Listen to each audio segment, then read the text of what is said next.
You've just had an opportunity to view information about the Adverse Childhood Experience study.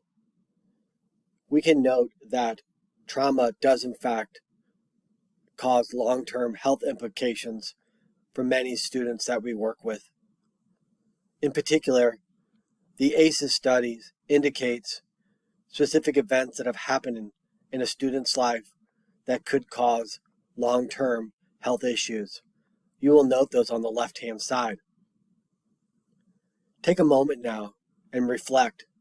What other events might be traumatizing for students that you're serving now and in the future? We can consider the impact of social media, the exchanges that are occurring amongst peers, and also just the content that's viewed and listened to daily. Perhaps you're working with students whose family members are in the military and away for long periods of time. We also can consider the number of students that are being placed in foster care and or other housing situations away from their families and the impact that might be having on them and their lives. Each and every student you work with experiences life in a different way.